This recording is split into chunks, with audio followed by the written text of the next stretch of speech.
ನೋಡಮ್ಮ ಬಂದ ನೋಡಮ್ಮ ನಮ್ಮ ಕಂಬ ಈ ಕದಂಬ ಬಂದ ನೋಡಮ್ಮ.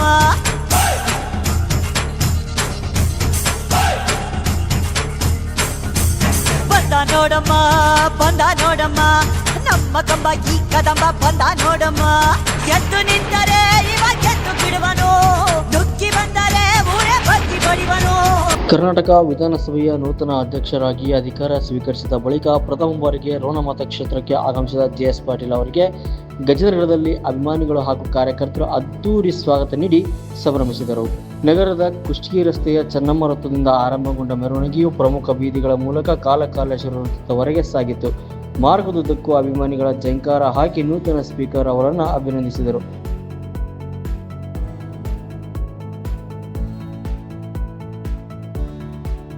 ಬೃಹತ್ ಗಾತ್ರದ ಸೇಬಿನ ಹಾರವನ್ನು ಕ್ರೇನ್ ಮೂಲಕ ಹಾಕಿ ಅಭಿಮಾನ ಮೆರೆದಿದ್ದು ವಿಶೇಷವಾಗಿತ್ತು.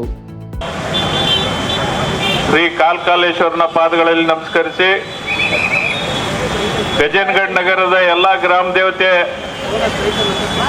ಅವರ ಪಾದಗಳಲ್ಲಿ ನಮಸ್ಕರಿಸಿ ಅದರ ಜೊತೆಗೆ ನನ್ನ ಪ್ರಭುಗಳು ನೀವು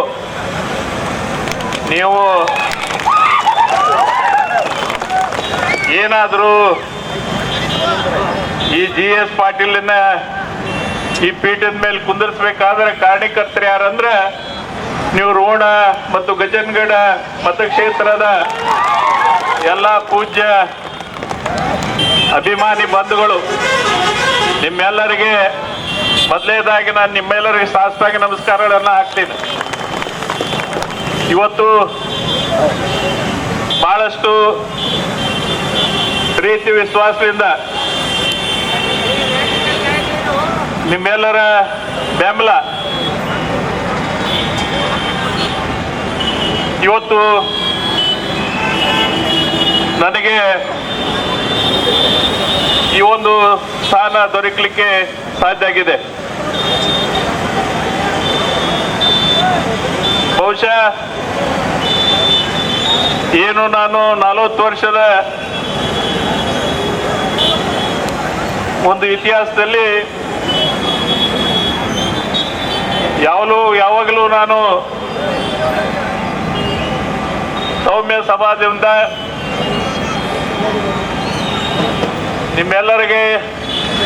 ನಿಮ್ಮೆಲ್ಲರ ಪ್ರೀತಿಯನ್ನ ಪಡ್ಕೊಂಡಂತಾವು. ನನಗೆ ನಿಮ್ಮ ಪ್ರೀತಿ, ನಿಮ್ಮ ಅಭಿಮಾನ, ನೀವಿರ್ತಕ್ಕಂಥ ನನ್ನ ಮೇಲಿಟ್ಟಂತ ಪ್ರೀತಿ ಆ ಉಣ್ಣೆಕ್ಕಿಂತ ಯಾವುದೂ ದೊಡ್ಡದನ್ನೋದಿಲ್ಲ. ನಾನು ಒಮ್ಮೊಮ್ಮೆ ನಾನು ಆಲೋಚನೆ ಮಾಡಿದ್ರೆ ಬಹಳಷ್ಟು ಮಾನಸಿಕವಾಗಿ ನನಗೆ ಏನಪ್ಪ ನಮ್ಮ ಕ್ಷೇತ್ರದ ನಮ್ಮ ಅಭಿಮಾನಿಗಳು ಯಾವ ರೀತಿಯಾದ ಒಂದು ವಿಶ್ವಾಸವನ್ನು ಯಾವುದಕ್ಕೂ ನೀವು ಹಿಂಜರಿಲಿಲ್ಲ.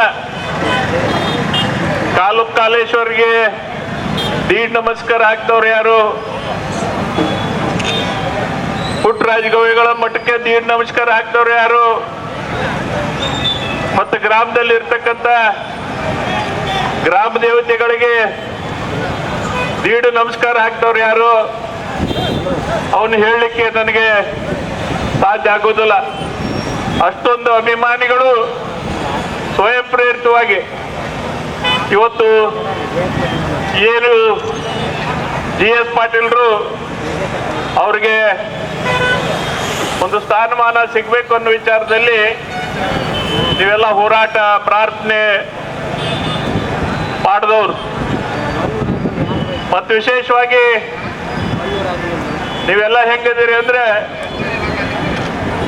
4 ರಿಂದ 5 ಸಾವಿರ ನಮ್ಮ ಅಭಿಮಾನಿಗಳು ನೀವೆಲ್ಲ ತುಮಕೂರಿನಿಂದ ಬೆಂಗಳೂರುವರೆಗೆ ಪಾದಯಾತ್ರೆ ಮಾಡಿದ್ರು.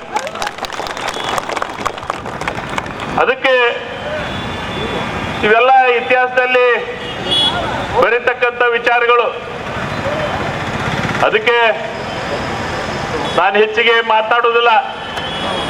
ಆದರೆ ನನ್ನ ಪೀಠ ಒಂದು ಪಕ್ಷಾತೀತವಾದಂತಹ ಪೀಠ ಇದು.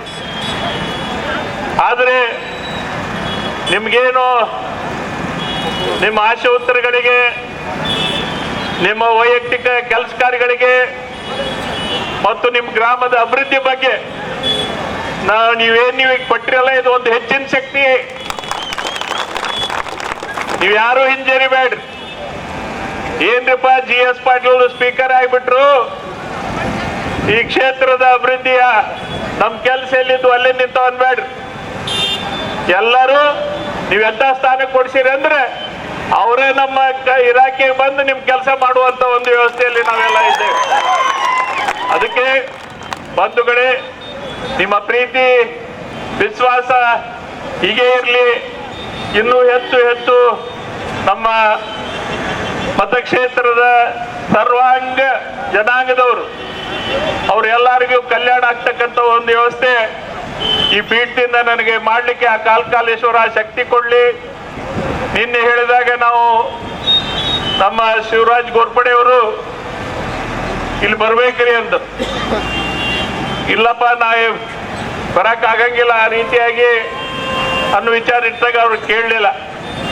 ಬಹಳಷ್ಟು ನಮ್ಮ ಸಿದ್ದಣ್ಣ ಬಂಡಿಯವರಾಗ್ಲಿ, ಸೋಂಪುರವರಾಗ್ಲಿ, ಬಾಗ್ಮಾರವರಾಗ್ಲಿ, ಪ್ರಶಾಂತ್ ರಾಠೋಡವ್ರು, ಹಿಂಗೆ ನಮ್ಮ ದಾಲೈತವ್ರಾಗ್ಲಿ, ಹೀಗೆ ಬಹಳಷ್ಟು ಜನ ನಮಗೆ ಒತ್ತಾಯ ಮಾಡಿ ಇವತ್ತ ಏನು ನೀವೆಲ್ಲ ಕಾತರದಿಂದ ಕುಂತಿದ್ರಿ. ನನಗೆ ಬಹಳ ಪ್ರೀತಿ ವಿಶ್ವಾಸ